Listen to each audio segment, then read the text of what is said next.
আচ্ছা, তোমরা কে কীভাবে চিয়া সিড খাও আমায় একটু বলবে? না মানে আমি তো জাস্ট ওই নর্মাল জলে ভিজিয়ে খেয়ে নিই। হাই, আমি তোমাদের আবারও শেয়ার করবো বাটা ইট ইন আ ডে। বিগত কিছুদিন ধরে আমি what I eat in a day video share করছি। তোমরা দেখছো না কেন জানি না, বাট দেখলে একটু প্লিজ ভালোবাসা দিও। ও তারপর আমি সকালবেলায় ঘুম থেকে উঠে খেয়ে নিয়েছিলাম অ্যাজ ইউজুয়াল চিয়া সিড ভেজানো জল। তারপর ব্রেকফাস্টে খেয়ে নিয়েছিলাম ডিম সেদ্ধ। অ্যাকচুয়ালি ব্রেকফাস্টে হেভি খাওয়া উচিত, বাট আমি না ব্রেকফাস্টে কিছু হেভি খেতে পারি না।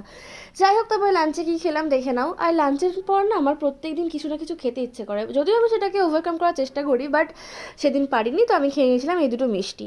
আর তারপর সন্ধ্যাবেলায় যেহেতু বাড়িতে আছি কিছুদিন ধরে, বেরোনো হয় না, টিউশনও হয় না এই ভোট পরিস্থিতির জন্য, তো সেই আমি খেয়ে নিয়েছিলাম সন্ধ্যাবেলায় হচ্ছে ম্যাগি, যেটা আমি অ্যাজ ইউজুয়াল খাই না খুব একটা। ম্যাগি আমি খুব একটা খেতে পছন্দ করি না।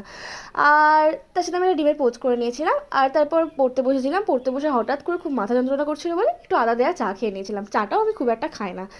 আর রাত্রেবেলায় রাত 8টার মধ্যে ডিনার করে নিয়েছিলাম। ডিনারে ছিল হচ্ছে আলু ডাল আর একটু ডিমের ভুজিয়া। তো পাশে থেকো, বাই।